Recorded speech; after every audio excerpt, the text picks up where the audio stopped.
திருச்சிற்றம்பலம். தொல்லை இரும்பிரவிச் சூழும் தலை நீக்கி அல்லல் அறுத்து ஆனந்தமாக்கியதே எல்லை மறுவா நெறி அளிக்கும் வாத ஊர் எங்கோன் திருவாசகம் என்னும் தேன். நாம் இன்னைக்கு பார்க்க போகிறது மாணிக்க வாசகர் அருளி செய்த திருவாசகம். அந்த திருவாசகம் 8ஆம் திருமுறையாக மலர்கின்றது. அந்த திருவாசகத்திலிருந்து 20வது பதிகம் திருப்பள்ளி எழுச்சி. இது வரைக்கும்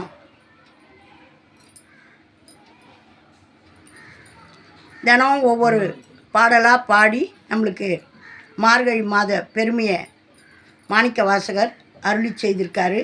இப்படியெல்லாம் இருக்கணும், காலையில் எழுந்து குளித்து நீராடி கோயிலுக்கு போய் இறை வழிபாடு பண்ணணுங்கிறத அருமையாக நம்மளுக்கு சொல்லி கொடுத்துருக்காரு.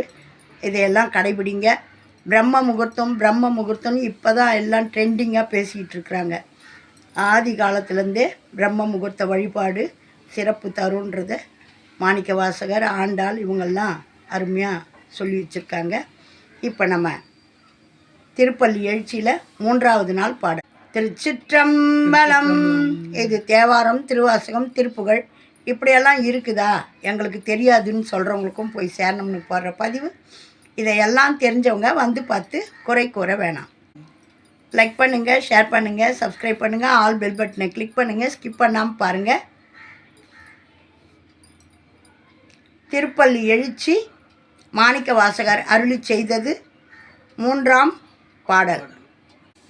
கூவின பூங்குயில் கூவின கோழி குருகுகள் இயம்பின சங்கம் ஓவின தாரகை ஒளி ஒளி உதயத்து ஒருப்படுகின்றது விருப்பொடு நமக்கு தேவநெற் செறிகழல் தாளினை காட்டாய் திருப்பெருந்துறை உரை சிவபெருமானே யாவரும் அறிவறியாய் எமக்கெளியாய் எம்பெருமான் பள்ளி எழுந்தருளாயே.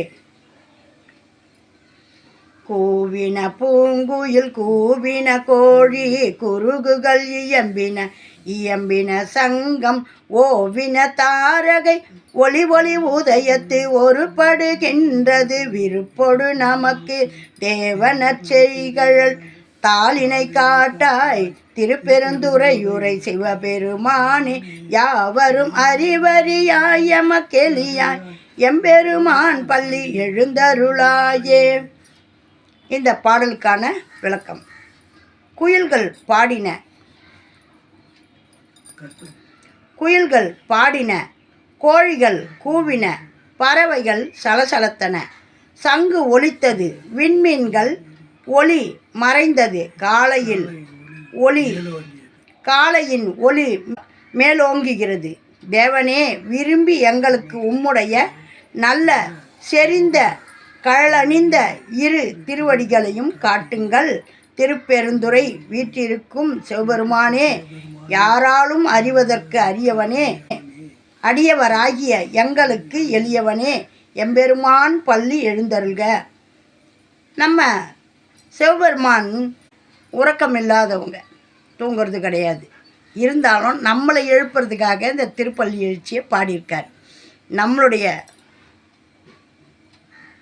தூங்கிக்கிட்டு இருக்கிற நம்மளுடைய மனசை தட்டி எழுப்புறாரு. சோம்பேறியாக இருக்காத, காலையில் எழுந்து சுறுசுறுப்பாக இருன்னு நம்மளுக்கே பாடிக்கிற திருப்பள்ளி எழுச்சி. இறைவன் நம்மளை என்ன விட்டுட்டு தூங்குறாருன்னா அது சொல்லுவாங்க. நம்மளை விதைச்சிட்டாரு, அவர் தூங்கலை, நாம் தூங்கி எழுந்துக்கிறோம். இப்படி மாற்றி செய்கிறோம். நம்மளை என்ன பண்ணுறோன்றத நம்மளை பார்த்துக்கிட்டு இருக்கார் அவர். அதனால் இறைவனுக்கு திருப்பள்ளி எழுச்சியில் இது நம்மளுக்கானது. காலையில் எழுந்து குளித்து அந்த சூரிய ஒளியை எப்படி காட்டுறார் பாருங்க. விண்மீன்கள் ஒளி மறைந்து காலையின் ஒளி மேலோங்குகிறது. தேவனே விரும்பி எங்களுக்கு உம்முடைய நல்ல செறிந்த கழலணிந்த இரு திருவடிகளையும் காட்டுங்கள். இது அந்த திருமாலுக்கும் பிரம்மாவுக்கும் கூட கிடைக்கல, ஆனால் அடியவர்களாகிய எங்களுக்கு கிடைச்சிருக்குது. வீற்றிருக்கும் சிவபெருமானே யாராலும் அறிவதற்கு அரியவனே அடியவராகிய எங்களுக்கு எளியவனே எம்பெருமான் பள்ளி எழுந்தருளாயே. இந்த அடியவருக்கு எளியவனாக உன்னுடைய திருவடியை காட்டுங்க அப்படின்னு சொல்லி அருமையாக கேட்குறாரு. அவருடைய திருவடியை நாம் போய் வணங்கி வழிபாடு பண்ணணும். காலையில் எழுந்து எல்லாரும், நீ நானுன்னெலாம் கிடையாது, எல்லாரும் அவங்க வேலையை செய்யணும்னா காலையில் எழுந்து சுறுசுறுப்பாக குளித்து கோயிலுக்கு போய் சிவபெருமானை வேண்டி வணங்கி வழிபாடு பண்ணுங்க. திருச்சிற்றம்பலம்.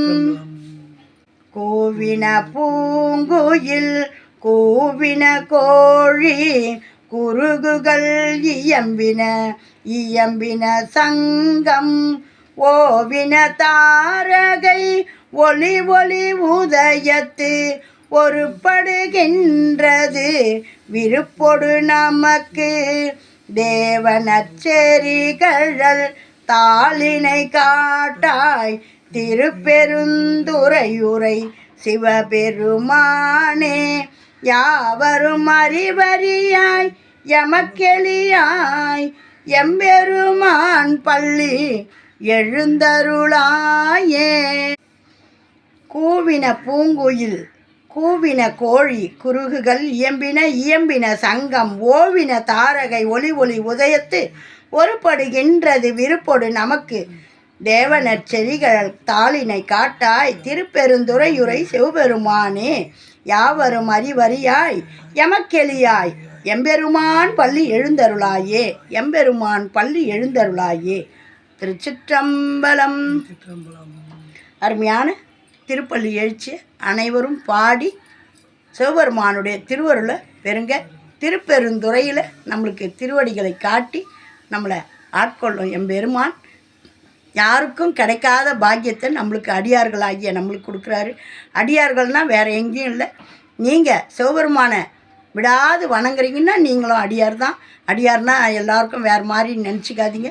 சிவபெருமானை யாரெல்லாம் வழிபடுறாங்களோ அவங்கெல்லாம் அடியார் தான். இதையெல்லாம் நீங்கள் மனசில் வச்சுக்கின்னு சிவபெருமானை போய் வழிபாடு பண்ணுங்க. அவர் வணங்கினா கஷ்டம் வருது அப்படின்லாம் நினைக்காதீங்க.